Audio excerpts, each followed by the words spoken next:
Hey there, everybody. Welcome back to Good Orderly Direction, Practical Tools of the Bible. Today we're talking about dealing with temptation, Matthew chapter 5. And I know you may be thinking back, I thought we already talked about temptation with the whole devil thing in the wilderness. Well, yes, we did, but we're going to talk about it again because temptation is a big issue for us humans. So, Scripture says, "It has been said, you shall not commit adultery. But I say to you that whoever looks at a woman to lust for her has already committed adultery with her in his heart." All right, well, that seems pretty straightforward. And you may be thinking, well, guilty or not. What we're talking about here is more than just about lust for some other person. What we're talking about is disloyalty or disloyalness and unfaithfulness to those who are in your community and to God himself. What we're talking about is idolizing things that are going to lead us astray. A woman is only one example of a temptation that can draw your attention away from good orderly direction. Gambling, television, sex, drugs. There's a lot of stuff that can appeal to our fleshy desires and can direct our attention toward that where we're not being prudent. We're not being respectful of ourselves and others. We're not being compassionate with ourselves and others. Scripture says, if your right eye causes you to sin, remove it.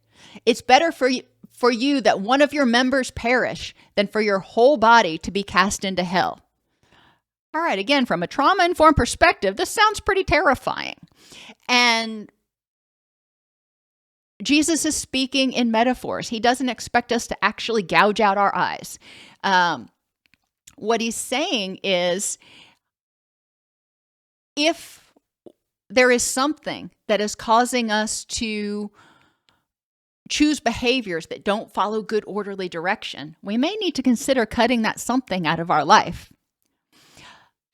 They say, I'm not sure who they is, but they say, the eye is the window to the soul. So if what you're looking for, what you're craving, or what you're seeking causes you to sin, causes you to do things other than good orderly direction, causes you to be imprudent, impulsive, disrespectful, unforgiving, mean, uncompassionate, all of those, the opposite of perfects, then you need to consider, is this what I want in my life? Is it helping me move toward what I define as a rich and meaningful life? In 12-step recovery, step 1 says, I admitted I am powerless over whatever it is. And as a result of this thing or person being in my life, it has become unmanageable. That's what Jesus is saying here. We need to deal with whatever it is so it doesn't make our entire life a living hell. It doesn't make our life become unmanageable. So how does removing sinful temptations demonstrate love for yourself and your community, your kingdom? If you're prudent in what you do, then you know, for example, if you have an addiction to alcohol, you know that having alcohol in the house or drinking isn't going to be the wisest choice in order to nurture yourself and your community. It's not prudent. Same thing for pornography or video games or whatever your temptation is. If you look at it and you go, yeah, this is taking away energy from what I need to be doing to nurture my community, or worse yet, it's negatively impacting those I love and my community, then maybe it needs to go. Endurance. You're demonstrating endurance when you remove these temptations from your life because it's painful. I mean, who wants to give up something that makes them really happy, even if it has negative consequences? And I'm talking about addictions here, but even relationships. There may be somebody that you love dearly, but they're not good for you. and they lead you in directions that cause distress in your family, in your friends. It separates you from all of those people that are important in your life. You got to think, is it prudent to continue in a relationship with this person? Yeah. And if not, then you got to let them go. And that's painful. But then enduring it will help you learn that you can tolerate doing some of these things, even if they're unpleasant. And as you endure this, many times those people in your community will rally to your support and go, awesome, let us help you through this. We know this hurts right now, but let us help you through this. It's respectful for yourself and your community. It always drives me a little bit batty when I see people going into Alcoholics Anonymous meetings when they're high as a kite on heroin or something else. And their response is, well, I'm not drinking. Well, no, but you are engaging in addictive behaviors. And it's disrespectful.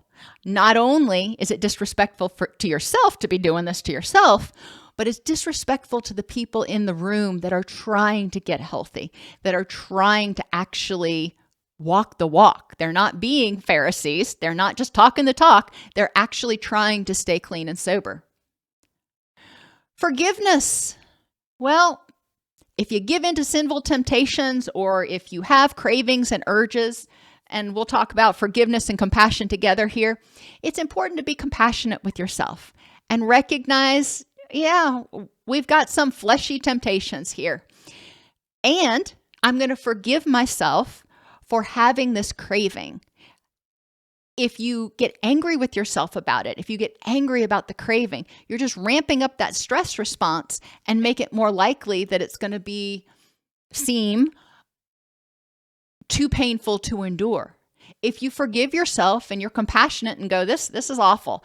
I need to get to safety. I need to call my sponsor. I need to go be with a friend. I need to go to church. I need to, whatever you need to do. That is the respectful response. When you're removing those sinful temptations, then you're not going to have to forgive yourself as much. Imagine that, to be able to get up and look at yourself in the mirror and go, hey, I'm doing pretty good today. I don't have this list of done me wrongs that I've got to try to atone for.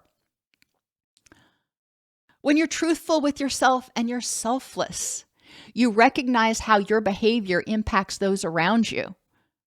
It strengthens the community. So removing these sinful temptations is your demonstration to the community that, hey, I'm going to give this up because I see that it's not good for me, which means I'm not good for the community. And it's not good for the community. So I'm getting rid of that because I love you. I love you more than I love this thing over here. And I love myself more than to put myself in a bad position. If this channel helps you learn more about good, orderly direction and discover ways to be more loving to yourself and others and deal with life on life's terms, please like the video and subscribe to the channel.